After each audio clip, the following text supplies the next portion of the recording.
എല്ലാവർക്കും സ്വാഗതം. ഇന്നത്തെ ഈ വീഡിയോയിലൂടെ നമ്മൾ അനൗൺസ് ചെയ്യുന്നത് നമ്മളുടെ ഒരു പുതിയ ബാച്ചിനെ കുറിച്ചാണ്. നമ്മൾ ഓൾറെഡി നമ്മളോട് എൻക്വയറി ചെയ്തേക്കുന്ന എല്ലാവരോടും പറഞ്ഞിരുന്നു.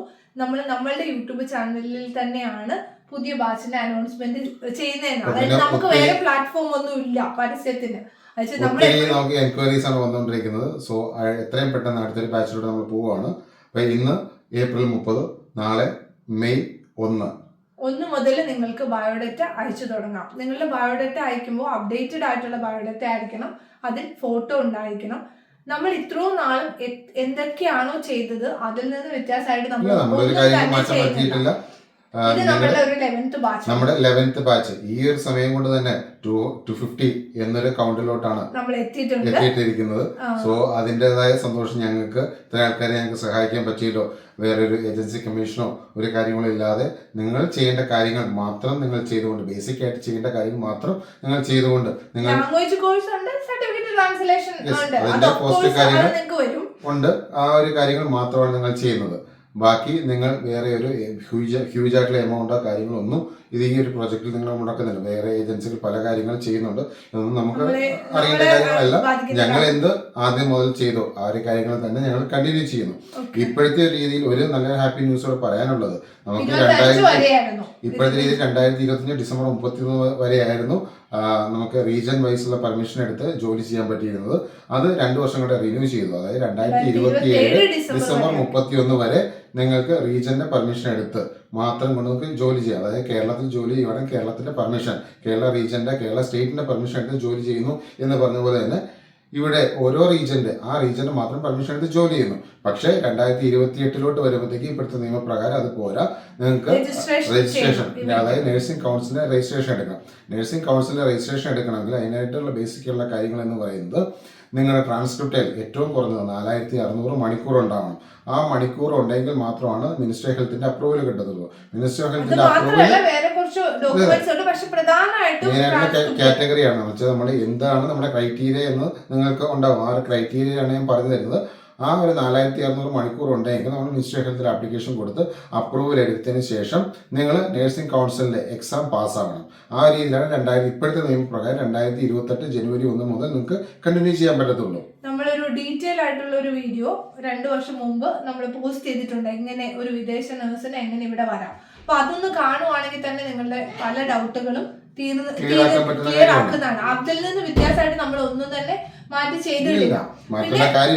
ഓക്കെ, പിന്നെ ഉള്ളത് 1-2 കാര്യങ്ങളും കൂടെ ആഡ് ചെയ്യാനായിട്ട്. അതായത് യൂഷ്വലി വരുന്ന എൻക്വയറി, ജനറൽ നഴ്സുമാർക്ക് അപ്ലൈ ചെയ്യാമോ? തീർച്ചയായിട്ടും അപ്ലൈ ചെയ്യാം. പോസ്റ്റ് ബേസിക്കാർക്ക് അപ്ലൈ ചെയ്യാമോ? തീർച്ചയായിട്ടും ചെയ്യാം. നിങ്ങൾ 2 കാറ്റഗറിക്കാരും ശ്രദ്ധിക്കേണ്ട കാര്യം, പോസ്റ്റ് ബി എസ് സി ആണെങ്കിലും നോർമൽ ബി എസ് സി ആണെങ്കിലും നിങ്ങൾക്ക് 3 പേർക്കും 3 ഏത് കോഴ്സ് പഠിച്ചാണെങ്കിലും നിങ്ങൾക്ക് ചെയ്യാം. ഇത്തരം എല്ലാത്തിലും നമ്മളിപ്പോ ഞാൻ പറഞ്ഞ പോലെ മണിക്കൂർ, ആ ട്രാൻസ്ക്രിപ്റ്റിൽ ഉള്ള ഹവേഴ്സ് ഏറ്റവും മിനിമം 4600 മണിക്കൂർ ഉണ്ടാവണം എന്നുള്ളതാണ്. ഓക്കെ, ANMകാർക്ക് അപ്ലൈ ചെയ്യാൻ പറ്റില്ല. നിലവിലത്തെ സാഹചര്യത്തിൽ അത് പറ്റില്ല എന്നുള്ള കാര്യം കൂടി നിങ്ങൾ ഈ സമയത്ത് ഓർമ്മിപ്പിക്കുന്നു. അപ്പോൾ ഇത്രയൊക്കെയാണ്. പിന്നെ ഒരു പോസിറ്റീവായിട്ട് നമ്മൾ തീരുമാനം എടുത്തിരിക്കുന്നത്, ഇതുപോലെ നമ്മൾ അധികം ഫ്രഷേഴ്സിനെ അധികം പ്രൊമോട്ട് ചെയ്യാറില്ലായിരുന്നു. അപ്പൊ ഈ ഒരു ബാച്ചിൽ നമുക്ക് ഫ്രഷേഴ്സിനെയും നമ്മൾ എടുക്കുന്നുണ്ട്. അവര് ഇത്ര മാത്രം ചെയ്യണം, അവരുടെ രജിസ്ട്രേഷൻ കഴിഞ്ഞവരായിരിക്കണം, അതുപോലെ തന്നെ എവിടെയെങ്കിലും സ്റ്റിൽ വർക്കിംഗ് ആയിരിക്കണം. ഇതും കൂടെ നമുക്ക് എല്ലാവരെയും ചെയ്യാൻ പറ്റും. അതെ, അങ്ങനെ എല്ലാവരെയും നമുക്ക് ആഡ് ചെയ്യാനായിട്ട് പറ്റും. പിന്നെ എന്താ പറയാ, എക്സ്പീരിയൻസ് ഇവിടെ ചോദിക്കുന്നുണ്ട്. അതുകൊണ്ട് മിനിമം ഒരു എക്സ്പീരിയൻസ് എല്ലാവരും എന്താ പറയാ ഉണ്ടാവണം.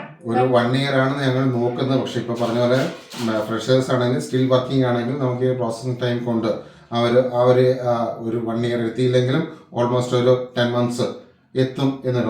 അവർ ജോലിക്ക് കയറിയവരായിരിക്കും. ഒരു 10 months അല്ലെങ്കിൽ 1 ഇയറിലോട്ട് അവർ എത്തും. പിന്നെ ഇമ്പോർട്ടന്റ് ആയിട്ടുള്ള ഒരു കാര്യം കൂടി, നമ്മുടെ ലാസ്റ്റ് ബാച്ച് കേരളത്തിൽ നഴ്സിംഗ് പഠിച്ച് കേരള രജിസ്ട്രേഷൻകാരെ മാത്രമാണ് നമ്മൾ എടുത്തത്. പക്ഷെ ഈ ഒരു ബാച്ചില് നമ്മൾ എല്ലാവർക്കും വേണ്ടി ഓപ്പൺ ചെയ്ത് എല്ലാ സ്റ്റേറ്റുകാർക്കും അപ്ലൈ ചെയ്യാം. ഇതൊരു പ്രധാനപ്പെട്ട അറിയിപ്പാണ് ഈ ഒരു ബാച്ചിന്റെ. കാരണം ലാസ്റ്റ് ടൈമിൽ ഒത്തിരി എൻക്വയറീസ്, നമ്മളുടെ ഒരു പുതിയ ബാച്ചിന് വേണ്ടി വെയിറ്റ് ചെയ്തിരിക്കുന്ന അതർ സ്റ്റേറ്റുകാർ ഒത്തിരി പേരുണ്ട്. എല്ലാവർക്കും അപ്ലൈ ചെയ്യാം. പിന്നെ ഒത്തിരി വേറൊരു കാര്യം കൊണ്ട്, ചിലപ്പോൾ DOV കഴിഞ്ഞ് നിൽക്കുന്നവരാണെങ്കിൽ നിങ്ങളുടെ പ്രോസസ്സിങ് അത്രയും ഫാസ്റ്റ് ആയിട്ട് നടക്കും.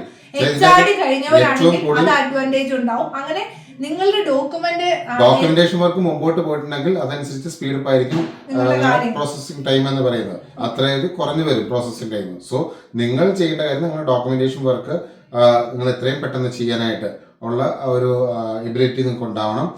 എന്തെല്ലാം കാര്യങ്ങളാണ് ചെയ്യേണ്ടതെന്ന് ഞങ്ങൾക്ക് പറഞ്ഞു തരാം, ഗൈഡ് ലൈൻസ് ഇൻസ്ട്രക്ഷൻസ് തരും. അപ്പൊ എത്രയും പെട്ടെന്ന് നിങ്ങൾ ഈ ഒരു വീഡിയോ കാണുന്നവര് എത്രയും പെട്ടെന്ന് CV അയക്കുക.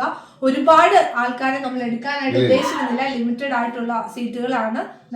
നിങ്ങൾക്ക് താല്പര്യം ഉണ്ടെങ്കിൽ നിങ്ങൾക്ക് ഈ ഒരു വേക്കൻസിനെ കുറിച്ച് അറിയണം, നിങ്ങൾ അറിഞ്ഞു, നിങ്ങൾക്ക് ഓക്കെയാണ്, നിങ്ങൾ എത്രയും പെട്ടെന്ന് CV അയക്കുക. അതല്ല എങ്കിൽ നിങ്ങൾക്ക് താല്പര്യമില്ല, നിങ്ങൾക്ക് വേണ്ട എന്നുണ്ടെങ്കിൽ നിങ്ങൾക്ക് അറിയുന്ന കൂട്ടുകാർക്ക് അല്ലെങ്കിൽ ഫ്രണ്ട്സ്, ഫാമിലി ഫ്രണ്ട്സ് ആർക്കെങ്കിലും ഒന്ന് ഫോർവേഡ് ചെയ്യാൻ അവർക്ക് ഹെൽപ്പ് ആവട്ടെ. പിന്നെ ഒരു കാര്യം കൂടി, ഈ CV അയച്ചു കഴിഞ്ഞു കഴിഞ്ഞാൽ നമ്മൾക്ക് ഈ കോള് ഒത്തിരി വരാറുണ്ട്. അതുകൊണ്ട് നിങ്ങളെ ചിലപ്പോൾ ചില സമയത്ത് വിളിച്ചാൽ കോൾ അറ്റൻഡ് ചെയ്യാൻ പറ്റണമെന്നില്ല. നമ്മൾ സെലക്ട് ചെയ്യുന്ന CVയിലുള്ള ആൾക്കാര് നിങ്ങൾ പ്രത്യേകമായിട്ട് ശ്രദ്ധിക്കേണ്ടത് കോണ്ടാക്ട് നമ്പർ കൃത്യമായി വെക്കുക എന്നുള്ളതാണ്. നിങ്ങളെ തീർച്ചയായും നമ്മൾ അങ്ങോട്ട് കോണ്ടാക്ട് ചെയ്തിരിക്കും. സെലക്ട് ചെയ്യുന്ന കാൻഡിഡേറ്റ്സിന് ഞങ്ങളുടെ സൈഡിൽ നിന്ന് ഉറപ്പായിട്ടും കോള് വരും. അത് നിങ്ങൾ ഇന്ന് തന്നെ കോൾ വന്നില്ലെന്ന് ഓർത്താരും വിഷമിക്കേണ്ട. നിങ്ങൾ എലിജിബിൾ ആണെങ്കിൽ നാളെ ഉറപ്പായിട്ടും ഒരു ദിവസം വെയിറ്റ് ചെയ്യുക, അല്ലെങ്കിൽ 2 ദിവസം വെയിറ്റ് ചെയ്യുക, നിങ്ങൾക്ക് കോൾ വന്നിരിക്കും എലിജിബിൾ ആണെങ്കിൽ. സോ നിങ്ങൾ എല്ലാവരും ചെയ്യേണ്ട കാര്യം നിങ്ങളുടെ അപ്ഡേറ്റഡ് CV പ്ലസ് നിങ്ങളുടെ transcript my jobs in Italy, ഇതാണ് നമ്മുടെ email address, my jobs in Italy നിങ്ങൾക്ക് ഇവിടെ കാണാം. ഓക്കെ, ഈ ഒരു ഇമെയിലോട്ട് നിങ്ങളുടെ ഡോക്യുമെന്റ്സ്, ഈ പറഞ്ഞ 2 ഡോക്യുമെന്റ്സ് നിങ്ങൾ അയക്കുക. നിങ്ങൾക്ക് ഉള്ള കോളിന് വേണ്ടി നിങ്ങൾ വെയിറ്റ് ചെയ്യുക. അപ്പൊ ഈ ഒരു സുവർണാവസരം നിങ്ങൾ എല്ലാവരും പ്രയോജനപ്പെടുത്തുമെന്ന് കരുതുന്നു. അപ്പോൾ മറ്റുള്ളവരിലേക്കും ഈ വീഡിയോ എത്തിക്കുക. അപ്പം ബൈ. Okay, thank you.